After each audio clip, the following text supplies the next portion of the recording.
Hello, guys. Thank you so much for joining me. My name is Qlaryce. I'm a recording musical artist, and on this video, I'll be sharing with you my journey from Western Kenya to the capital, Nairobi. Now, before we get to that, I'd like to share with you an interesting fact, a unique twist, and travel tips.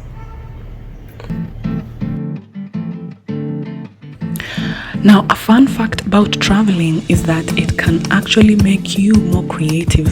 Studies have shown that experiencing different cultures and environments helps boost your cognitive flexibility, making it easier to think outside the box and coming up with new ideas. The more diverse your travel experiences, the more creative connections your brain can make.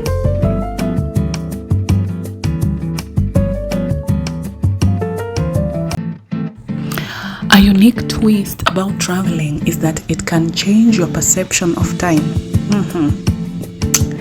When you are in a new place, unfamiliar surroundings and novel experiences create a sense of time dilation, meaning time feels like it's moving slower. This is because our brains pay more attention to new stimuli, making each moment feel richer and more memorable compared to daily routines. So in a way, traveling can give you the feeling of having more time.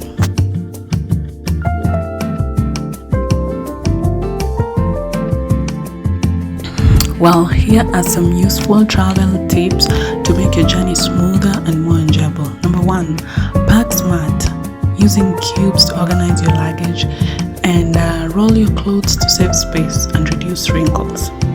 Number 2, travel light. Stick to essentials. Packing light makes it easier to move around and you'll avoid extra baggage fees.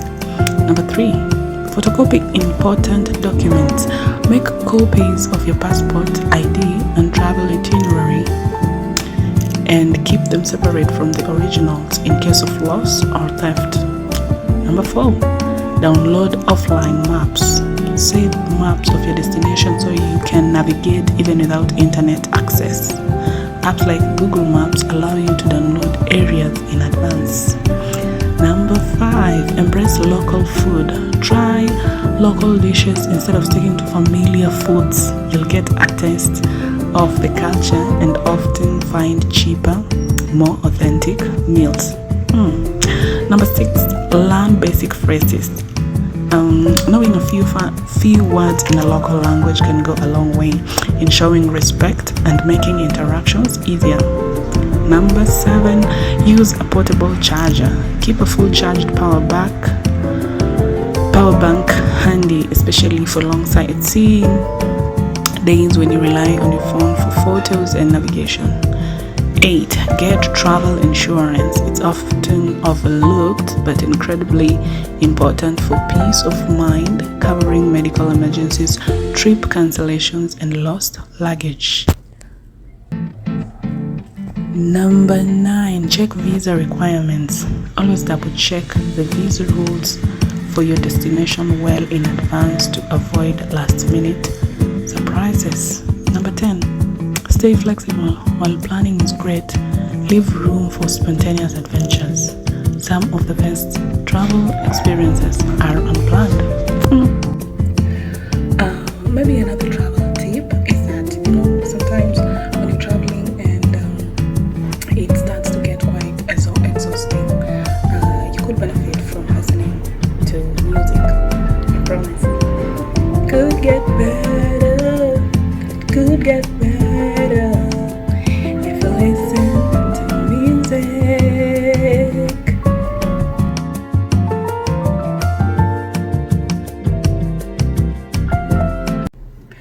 So let me tell you of a story of one time when I was traveling.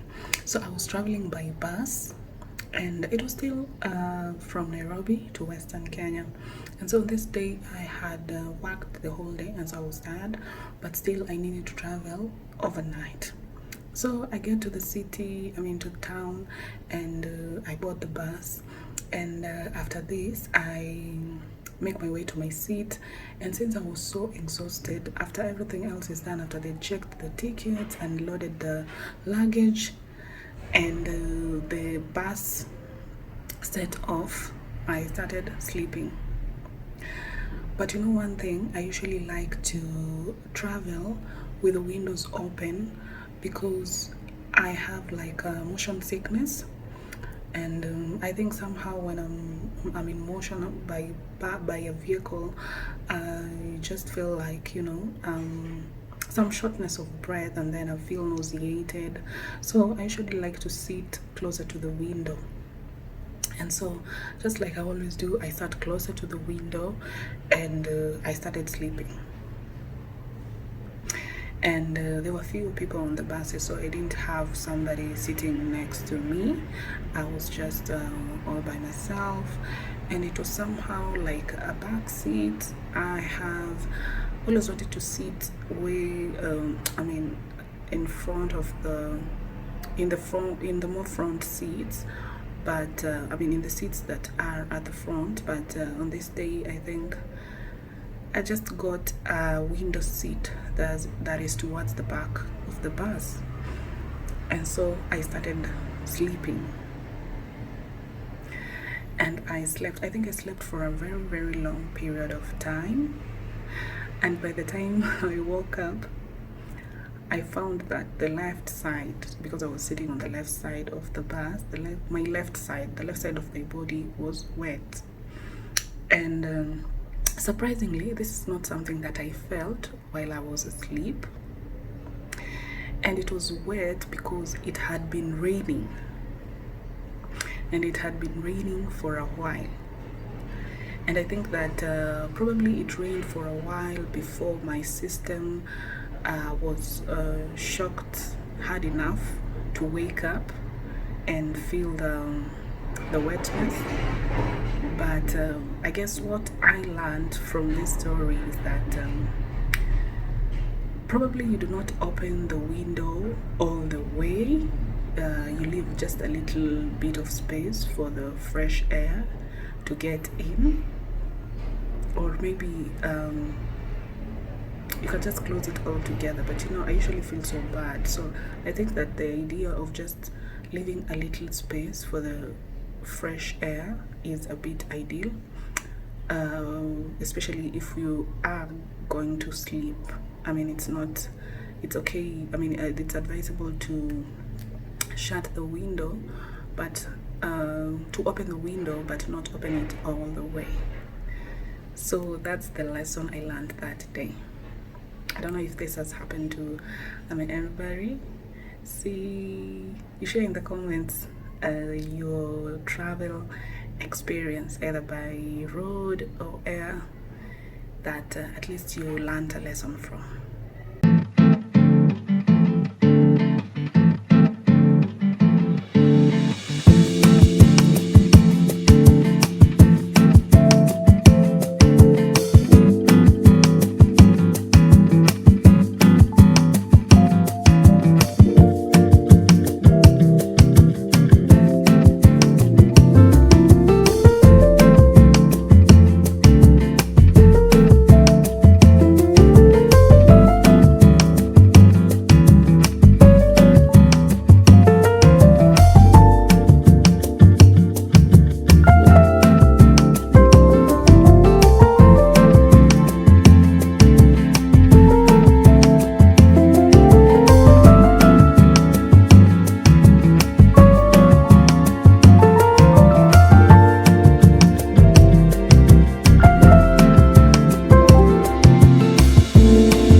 So guys, thank you so much for watching this video.